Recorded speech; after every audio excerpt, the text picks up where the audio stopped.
মানুষটা যদি আর একটু দেখে শুনে চলাফেরা করতো, মানুষটার আর অ্যাক্সিডেন্ট হতো না। ওই মানুষটা যদি ওইখানে পুকুরের মধ্যে গোসল না করতে যাইতো, ওই বাচ্চাটা যদি পুকুরের মধ্যে না নামতো, সে কখনো জল ডুবি হতো না। ওই মানুষটা যদি ওই গাড়ির মধ্যে জোরে না চালাইতো, তাহলে সে অ্যাক্সিডেন্ট হইতো না, যার কারণে সে তাকে আর মৃত্যুবরণ করতে হতো না। এই কথাগুলো আমরা বলে থাকি কিনা? এই কথাগুলো আমরা বলে থাকি, কথা বলেন ঠিক কিনা? আসলে মূলত এই বিষয় নয়, বিষয়টা আল্লাহ তাআলার তার যে রিজিক দান করেছে, এই রিজিকটা আল্লাহ রাব্বুল আলামিন তার শেষ করে দিয়েছেন। আর তার কোনো রিজিক নাই, তার কোনো আয়ু নাই, তার কোনো হায়াত নাই, যার কারণে আল্লাহ রাব্বুল আলামিন মালাকুল মাউতের মাধ্যমে তার রূহটাকে আল্লাহ তাআলার জিম্মায় নিয়ে নিয়েছেন। কথা বলেন ঠিক কিনা? এই যে আপনাকে আমাক আল্লাহ তাআলার কাছে সবাইকে যেতে হবে। আসুন প্রিয় ভাইরা, আজকে যে বিষয়ে যতটুকু আলোচনা করব, শেষ ফিনিশিংয়ে আপনাদের এতটুকু আলোচনা করব যে আপনাকে ওসর আদায় করতে হবে। ওই ওসর যদি না আদায় করেন, আপনি হারাম খাচ্ছেন। এমন তা অবস্থায় যদি মারা যান, আপনার আমার জন্য জাহান্নাম ওয়েট করে রয়েছেন, ওয়েট করতেছেন। ঠিকও আপনার জন্য ওয়েট করে আছে জাহান্নাম। So you have to follow the holy book Quran and your messenger. আপনাকে আমাকে পরিপূর্ণ অনুসরণ করতে হবে আমাদের আল্লাহ রাব্বুল আলামিনের কালামুল্লাহ এবং আমাদের প্রাণপ্রিয় রাসূল সাল্লাল্লাহু আলাইহি ওয়াসাল্লাম। কথা বলেন ঠিক কিনা? আপনার আমার অনেকেই চিন্তা এসে যায় যে কি খাবো কি খাবো। প্রিয় ভাইয়েরা, একবার কি চিন্তা করে দেখেছেন এই পৃথিবীতে অনেকেই বলে 18,000 মাখলুকাত? না, 18,000 মাখলুকাত নয়, কত মাখলুকাত রয়েছে শুধুমাত্র আল্লাহ তাআলা জানে, দুনিয়ার আর কেউ জানে না। এই মাখলুকাতগুলো একটি ছোট পিঁপড়া থেকে শুরু করে সমুদ্রের তলদেশে কোন প্রাণীটা কোথায় আছে, কার কখন রিজেকের প্রয়োজন, তার দিনে কতটুকু রিজেক আল্লাহ তাআলা লিখে রেখেছেন, শুধু আল্লাহ ছাড়া আর দুনিয়ার কেউ জানে না। কথা বলেন ঠিক কিনা? আপনি আমার খাওয়ার টেনশন থাকবে না, কারণ আমাদের জন্য রিজিক বরাদ্দ করে দিয়েছেন কে? আল্লাহ। এজন্য আল্লাহ রাব্বুল আলামিন বলেন, ওয়া মা মিন দাব্বাতিন ফিল আরদি ইল্লা আলাল্লাহি রিজকুহা। পৃথিবীতে এমন কোন বিচরণশীল প্রাণী নাই, এমন কোন বিচরণশীল চলাফেরা করে কোন প্রাণী নাই যাদের রিজিক আমি আল্লাহ তাআলা পৌঁছে দেই না। সুতরাং আপনার আমার জন্য টেনশন করার লাগবে না, আপনার আমার রিজিকের ব্যবস্থা করে দিয়েছেন মহান আল্লাহ। রিজিকের ব্যবস্থা করেছেন কে? আল্লাহ। মহান আল্লাহ রাব্বুল আলামিন আপনার আমার রিজিকের ব্যবস্থা করে দিয়েছেন। প্রিয় ভাইরা, আমি কোনোদিন চিন্তা করে দেখি নাই যে আমার রিজিকটা এর তো লেখা রয়েছে, এরকম পরিমাণ লেখা রয়েছে। এই যখন মাহফিল করতে যাই আমরা আজকে সারা পৃথিবীতে, আমি মনে করি যে সবচেয়ে উত্তম রিজিক আল্লাহ তাআলা আলেমদেরকে দিয়েছেন। কথা বলেন ঠিক কিনা? অথচ আমাদের দেখেন অভাব, কত দুর্দশা, কিন্তু আল্লাহ তাআলা, আমি মনে করি আল্লাহ তাআলা আমাদের রিজিকে বেশি দিয়েছেন। কথা বলেন ঠিক কিনা? যেখানে যে আল্লাহ তো ভালোই লিখেন। বিশ্বাস না হয়, আমার ইউনিয়নের সম্মানিত একজন আলেম জেলখানার মধ্যে গেছেন, 36 দিন জেলখানায় ছিলেন। কয়দিন? 36 দিন জেলখানায় ছিলেন। 36 দিন তার রিজিকের কোনো অভাব নাই, ফলমূলের কোনো অভাব নাই। যেদিন জেল থেকে বের হয়ে যখন চলে আসছে, তার আশেপাশের জেলের কয়েদিগুলো কান্নার রোল বয়ে দিয়েছে। আল্লাহু আকবার। কেন? একটা মানুষ আর কত রিজিক খাবে? ওই মানুষকে যখন সবাই দেখতে যায় রিজিকের একবারে টরলে রিজিক, অসংখ্য রিজিক, তো সে তো আর খাইতে পারে না। তার পার্শ্ববর্তী যারা আর রয়েছে তাদেরকেও দিয়েছেন, তারা বলতেছেন এই হুজুর আরো কয়েকদিন থাক। তাহলে রিজিকের তো অভাব নাই, আপনি আমি কেন রিজিকের টেনশন করতেছি ভাই? রিজিকের চিন্তা থাকা লাগবে না। আপনার এই পৃথিবীতে বিচরণশীল ওই যে ছোট্ট প্রাণীটা রয়েছে, পিঁপড়াটা, ওই পিঁপড়া থেকে শুরু করে ওই সমুদ্রের নীল তিমি পর্যন্ত আপনি যখনও চিন্তা করে দেখেন নাই, এমন সমুদ্রের মধ্যে এমন কিছু প্রাণী রয়েছে, এমন কিছু মাছ রয়েছে যেগুলো আপনার আমার মতো মানুষ, প্রায় 350 মানুষকে এক লোকমায় খেয়ে ফেলতে পারবে। কথা বলেন ঠিক কিনা? ওই আল্লাহ যদি তাদেরকে রিজিক দিতে পারে, আপনার আমার রিজিকের কোনো টেনশন করা লাগবে না। এজন্য আল্লাহ রাব্বুল আলামিন বলেন, বিচরণশীল প্রাণী রয়েছে যত, শুধু মানব জাতি নয়, সবার রিজিকের দায়িত্ব কার? সবার রিজিকের দায়িত্ব আল্লাহর। রিজিকের জন্য কখনো মানুষ মারা যায় না। এখন মানুষ কিন্তু না খেয়ে মারা যায় না, মানুষ খেয়ে মারা যায়। কথা বলো ঠিক কিনা মুসলমান? খেয়ে মারা যায় না? দেখেন যে আল্লাহ বিশাল সম্পত্তি, তার ডায়াবেটিক্স, হ্যাঁ, তার আল্লাহ তাকে মেপে খাইতে হয় বহুত কিছু, বেশি খাওয়ার কারণে অবস্থা সারা। এখন মানুষ বেশি খায়, না খেয়ে তো মানুষ মরে না। না খেয়ে মানুষ মরে? কথা বলে, না খেয়ে মানুষ মরে? না খেয়ে মানুষ মরে না। কাজেই আপনাকে আমাকে ভরসা রাখতে হবে আল্লাহর প্রতি। কার প্রতি? জবাব দেন, কার প্রতি? আল্লাহর প্রতি ভরসা রাখতে হবে। ইমাম কুরতুবী রাহিমাহুল্লাহ বলেন, সব বিষয়ের প্রতি আমার রিজিক দাতা একমাত্র আল্লাহ, দুনিয়ার কারো কাছে কোনো কিছু চাওয়া যাবে না, আমার রিজিকের ব্যবস্থা করে দেবেন আল্লাহ। আর আমাকে আল্লাহ তাআলার প্রতি আমাকে পূর্ণ আস্থা থাকতে হবে, পরিপূর্ণ ভরসা থাকতে হবে, তবে আল্লাহ রাব্বুল আলামিন আপনাকে আমাকে অসংখ্য রিজিক প্রদান করে থাকবেন, অসংখ্য রিজিক দিবেন আল্লাহ তাআলা। তার বাস্তব প্রমাণ আবু মুসা আশআরী রাদিয়াল্লাহু তাআলা আনহু এবং মালিক রাদিয়াল্লাহু তাআলা আনহু প্রমুখ দুইজন সাহাবীর নেতৃত্বে একটা দল ইয়ামান থেকে মদিনায় হিজরত করলেন। মদিনায় যখন হিজরত করলেন, প্রতিমধ্যে তাদের খাদ্য এবং পানীয় বস্তু সবকিছু শেষ হয়ে গেছে। ইন দা মিন টাইম একজন বলতেছে, যাও রাসূলুল্লাহ সাল্লাল্লাহু আলাইহি ওয়াসাল্লামের কাছে যাও আর এই সংবাদ দিয়া দাও যে আমাদের খাবার শেষ হয়ে গেছে। প্রতিমধ্যে একজন প্রতিনিধিকে রাসূল সাল্লাল্লাহু আলাইহি ওয়াসাল্লামের কাছে প্রেরণ করা হলো। আর ওই সাহাবী রাসূল সাল্লাল্লাহু আলাইহি ওয়াসাল্লামের বাসার মধ্যে যখন চলে গেলেন, ইন দা মিন টাইম রাসূল সাল্লাল্লাহু আলাইহি ওয়াসাল্লাম তেলাওয়াত করতেছিলেন, ওয়া মা মিন দাব্বাতিন ফিল আরদি ইল্লা আলাল্লাহি রিজকুহা। এর মানে হলো পৃথিবীতে যত বিচরণশীল প্রাণী রয়েছে, ওই পিঁপড়া থেকে শুরু করে আরো কত কীট পতঙ্গ, ছোট্ট ছোট্ট যেগুলো ব্যাকটেরিয়া আপনি খালি চোখে দেখতে পারবেন না, তাদের রিজিক সহ একবারে মানব জাতি থেকে শুরু করে সবার রিজিকের দায়িত্ব আমার আল্লাহ তাআলা নিয়ে নিয়েছেন। আল্লাহ রিজিক পৌঁছায় দিবেন।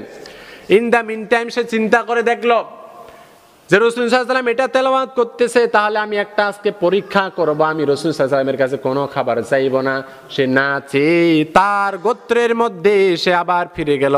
ওই গোত্রের মধ্যে সবাইকে যায় বলতেছে, ইনশাআল্লাহ তোমরা ওয়েট করো, তোমরা অপেক্ষা করো, শীঘ্রই আমাদের কাছে খাবার পৌঁছে যাবে। বলি সুবহানাল্লাহ। অথচ রাসূল সাল্লাল্লাহু আলাইহি ওয়াসাল্লামকে খাবারের কথা বলে নাই, সে এমনিতে যায় তার ওই যে সৈন্য সামান্তা রয়েছে সবাইকে বলে দিল যে আমাদের কাছে খাবার শীঘ্রই আসতেছে। এ কথা বলার পরে অল্প সময়ে কিছুক্ষণ গেলাম, যাওয়ার পরে দুইজন ব্যক্তি গোশত আর রুটির খানজা নিয়ে, যেটা আমরা খাসিয়া বলি, এইটা নিয়ে হাজির হয়ে গেলেন। বলি সুবহানাল্লাহ। তারা সবাই পেট পুরে খেল। খাওয়ার পরে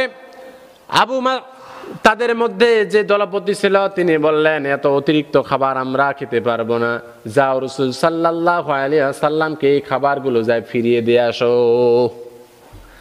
যে প্রথমে গিয়েছিল তাকে দেয় নাই, আরেকজন কাকে দিয়া রাসূল সাল্লাল্লাহু আলাইহি ওয়াসাল্লামের কাছে পাঠায় দিলেন।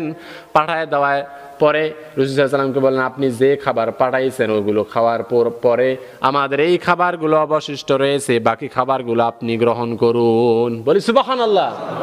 রাসূল সাল্লাল্লাহু আলাইহি ওয়াসাল্লাম বললেন, কি রে, আমি তো কোনো খাবার পাঠাই নাই। বলছে খাবার পাঠাই নাই কেন? তাহলে খাবার গেল কোথা থেকে? এবার ওই সাহাবী যে চিন্তা করলো যে আল্লাহ তো সবার খাবার পৌঁছে দেয়, সবার বিচরণশীল, তাহলে আজকে আমি রাসূল সাল্লাল্লাহু আলাইহি ওয়াসাল্লামের খাবার আমি এতটুকু দেখতেছি, আল্লাহ খাবার পাঠায় কি পাঠায় না। এই চিন্তা করার পর সব রাসূল সাল্লাল্লাহু আলাইহি ওয়াসাল্লামের কাছে ঘটনা বর্ণনা করা হলো। আবার বাসার মধ্যে চলে গেছে। কথা বলেন ঠিক কিনা? তাদেরকে যদি আল্লাহ খাওয়াতে পারবে, আপনাকে আমাকে পারবে কি পারবে না? জবাব দেন, পারবে কি পারবে না? আপনাকে আমাকে অবশ্যই এই হালাল রুজি উপার্জন করতে হবে, হালাল খেতে হবে। শুধু তাই নয়, আপনারা সবাই জানেন বনি ইসরায়েলের মুসা আলাইহিস সালামের বনি ইসরায়েলের যে বংশধর ছিল, তাদেরকে আল্লাহ তাআলা 40 বছর মান্না সালাওয়া খাওয়াইছেন। বলি সুবহানাল্লাহ। আসমান থেকে খাবার নাজিল হইতো, আপনারা জানেন কি জানেন না? শুনেননি কখনো? আসমান থেকে খাবার নাজিল হইতো, তারা খাইতো, কিন্তু তারা সঞ্চয় করে রাখতো বেশি বেশি আগামীকালের জন্য। এক পর্যায়ে তারা অনেক জুলুম করার কারণে আল্লাহ রাব্বুল আলামিন তাদের এই আসমানের খাদ্যটাকে একবার রহিত করে দিলেন, বন্ধ করে দিয়েছেন। বলি নাউজুবিল্লাহ। তাহলে এই যে খাবার আসে, এটা কি আপনাদের বিশ্বাস হয়? এবার আসি প্রিয় ভাইয়েরা, আপনি আমি যদি ওই রিজিকের জন্য চিন্তা করি তাহলে হবে না। তবে আপনারা কি ওই আল্লাহ দিবে এই চিন্তায় কি বসে থাকলে হবে? না। জবাব দেন, এই চিন্তায় বসে থাকলে হবে? এই চিন্তায় বসে থাকলে হবে না। এজন্য আল্লাহ রাব্বুল আলামিন বলেন, ইযা কুদিয়াতিস সালাতু ফান্তাশিরু ফিল আরদি ওয়াবতাগু মিন ফাদলিল্লাহ ওয়াযকুরুল্লাহা কাসীরান লাআল্লাকুম তুফলিহুন। রাব্বুল আলামিন বলেন, ও বান্দা, যখন তোমাদের নামাজ শেষ হয়ে যাবে, তোমরা তোমার জীবিকা অন্বেষণের জন্য, তোমাদের আহার করার জন্য, তোমাদের যে যে কর্মসংস্থান রয়েছে, যাও তোমরা জমির মধ্যে তোমরা সফর করো, তোমরা নেমে পড়ো। তুমি কৃষি করো, কৃষি কাজে চলে যাও। ভ্যান চালাও, ভ্যান নিয়ে চলে যাও। চাকরি করো, চাকরির জন্য চলে যাও। অর্থাৎ আপনি যে কর্মসংস্থানে রয়েছেন, সেই কর্মসংস্থানে আপনার যে আপনাকে তালাশ করতে হবে। বলেছেন আমাদের আল্লাহ রাব্বুল আলামিন সূরা জুমআর 10 নম্বর আয়াতের মধ্যে, বলি সুবহানাল্লাহ। তাহলে বসে থাকলে হবে না, আমাদের চেষ্টা করতে হবে। কথা বলেন ঠিক কি না? হারাম খাওয়া যাবে না? হারাম খাওয়া যাবে না। কোন বান্দা যদি হারাম খায়, রাসূল সাল্লাল্লাহু আলাইহি ওয়াসাল্লাম বলেন ওই ব্যক্তিটা জাহান্নামে যাবে। তার বাস্তব প্রমাণ হযরত আবু বকর রাদিয়াল্লাহু তাআলা আনহু যখন খলিফা, তার একজন গোলাম ছিলেন। গোলাম এবার তার সামনে খাবার উপস্থাপন করলো। খাবার উপস্থাপনা করার পরে এক লুকমা খেয়ে ফেলেছে যখন আবু বকর রাদিয়াল্লাহু তাআলা আনহু, এবার তার গোলাম তাকে বলতেছেন, ইয়া আমিরুল মুমিনিন, আপনি অন্যদিন সব সময় খাবার কথা থেকে পেয়েছি, কথা থেকে খাবার আনছি, এটা আমাকে জিজ্ঞাসা করেন। আজকে তো কোনো জিজ্ঞাসা করলেন না, আপনি তো খেয়ে ফেললেন। আবু বকর রাদিয়াল্লাহু তাআলা আনহু বললেন, আমার স্মরণ নাই, আমি যে বলবো এটা স্মরণ নাই। এবার আবু বকর রাদিয়াল্লাহু তাআলা আনহু বলেন, ও গোলাম, তুমি কথা থেকে খাবার এনেছো। রাসূল সাল্লাল্লাহু আলাইহি ওয়াসাল্লাম বলেন, ওই তখন গোলাম তাকে বললেন, এটা আমি অসৎ উপায়ে এই সম্পদটা এনেছি, কিন্তু আমি এটা বুঝতে পারি নাই। আপনাকে খাওয়ার পর আমি কেন জানি সংকোচ হয়ে গেল, না এটা হারাম, এটা আপনাকে খাওয়ানো ঠিক হয় নাই। আবু বকর রাদিয়াল্লাহু তাআলা আনহু বললেন, তুমি আমাকে কি খাওয়াইলা? তুমি কি জানো না হারাম আমি কখনো খাই না, আমি যা খাই সবটাই হালাল। এবার আবু বকর রাদিয়াল্লাহু তাআলা আনহু হাতটা মুখের মধ্যে ঢুকাই দিল বমি করার জন্য, বের করে ফেলবে। আবু বকর রাদিয়াল্লাহু তাআলা আনহু হাত ঢুকিয়ে দিলেন, কোনো কাজ হলো না, বমি আর হলো না। আবু বকর রাদিয়াল্লাহু তাআলা আনহু বলতেছে, না, এই খাবার যদি আমার পেটে আর কয়েক মিনিট থাকে, তাহলে আমার পেটের মধ্যে এগুলো হজম হওয়া শুরু হয়ে যাবে। কথা বলেন ঠিক কিনা? আবু বকর রাদিয়াল্লাহু তাআলা আনহু বললেন, যাও গোলাম যাও, একটা পানির পাত্র নিয়ে আসো। পানির পাত্র যখন ওই আবু বকর রাদিয়াল্লাহু তাআলা আনহুর সামনে যখন আনা হলো, in the meantime Abu Bakr রাদিয়াল্লাহু তাআলা আনহু পানি খেলেন।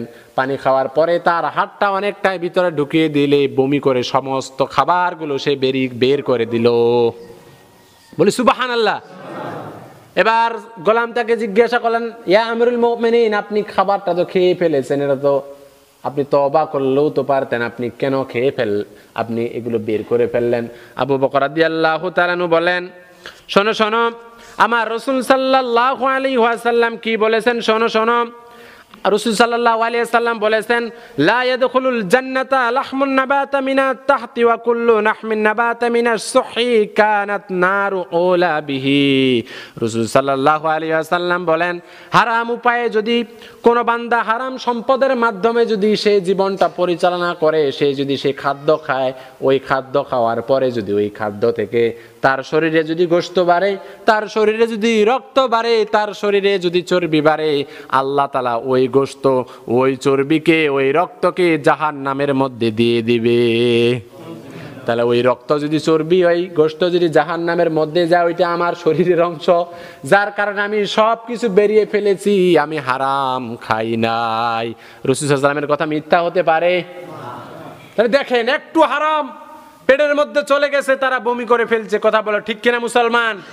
আর আপনি আমি কতই না হারাম খাচ্ছি, একবার কি চিন্তা করে আসে না যে আমি যে হারাম খাচ্ছি, ওই হারাম দ্বারা যদি আমার শরীরে রক্ত, গোশত, চর্বি এগুলো যদি তৈরি হয়, ওগুলো জাহান্নামের মধ্যে জ্বলবে।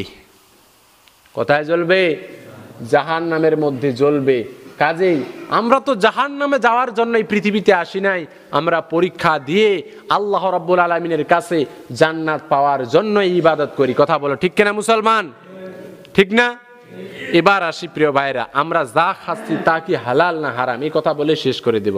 এবার আসি, রব্বুল আলামিন সূরা আনআমের 141 নম্বর আয়াতের মধ্যে বলেছেন, তোমরা যা কিছু উৎপন্ন করো, জমি থেকে যা কিছু উৎপন্ন করো, যা কিছু উৎপন্ন করো, এই যে উৎপন্নগুলো হয় এগুলো থেকে 8 শ্রেণীর মানুষের হক আছে। কয় শ্রেণীর? জবাব দেন, কয় শ্রেণীর? ইন্নামা সাদাকাতুল লিল ফুকারা ওয়াল মাসাকিন ইলা আখিরিল আয়াত। 8 শ্রেণীর মানুষের কথা বলা হয়েছে। এই সদকাগুলো তাদের হক রয়েছে। আপনি যে জমি থেকে যেই ফসলগুলো উৎপাদন করেন এগুলো আপনাকে তাদেরকে ওসর হিসাবে দিতে হবে। কি হিসাবে? ওসরকে হিসাবে দিতে হবে। আচ্ছা, এখানে সদকা খাওয়ার লোক কয়জন আছেন? রেসপন্স দেন। এখানে কয়জন সদকা খাওয়ার মানুষ আছেন? হ্যাঁ, সদকা খাওয়ার মানুষ আছেন? নাই। ইন্নামা সাদাকাতুল লিল ফুকারা, সদকা খাওয়ার যেহেতু লোক নাই, আপনাদেরকে আমি এতটুকু বলি প্রিয় ভাইয়েরা, যে আপনি যে ক্ষেত থেকে, আপনি যে জমি থেকে উৎপন্ন করে যে ফসলটা ঘরের মধ্যে তুলেছেন, এটাতে গরিব, এতিম, মিসকিন, ফকির এবং কি আল্লাহ তাআলার একটি খাত, এবং যিনি আদায় করবেন তার জন্য একটি খাত, অভাবমুক্ত, মুসাফির, এদের একটা হক রয়েছে। কথা বলেন ঠিক কিনা? এই যে হকটা রয়েছে, এইটা যদি আপনি আমি মেরে খাই, ওইটা হালাল না হারাম? জবাব দেন, ওইটা হালাল না হারাম? হালাল না হারাম? গরিবের ধন সম্পদ খাওয়া হালাল না হারাম? হারাম। কোন বান্দা যদি ওসর না আদায় করে, ওই সম্পত্তিটা সবটাই যদি সে নিজের মধ্যে খায়, ও শরীরটা, ওর যে শরীরটা তৈরি হচ্ছে ওইটা হারাম দিয়া তৈরি হচ্ছে। কথা বলেন ঠিক কিনা? ওরকম বান্দা যদি এখানে থেকে থাকেন, আল্লাহর কসম করে বলি ভাই, আজকে থেকেই নিয়ত করেন, যতটুকু আমার আবাদ হবে, যতটুকু ফসল হবে, এটার আমি ওসর দেব, এটা আমি গরিব মিসকিন এতিম 8টা খাত রয়েছে তাদেরকে আমি দেব। যদি আমি না দেই, তাদের হক আমি মেরে খাচ্ছি। তাদের হক যদি আমি মেরে খাই, তাহলে আমার শরীরটা নাপাক দ্বারা তৈরি হচ্ছে, আর এই শরীর নিয়ে কখনো জান্নাতে যাওয়া যাবে না। কথা বলেন ঠিক কিনা?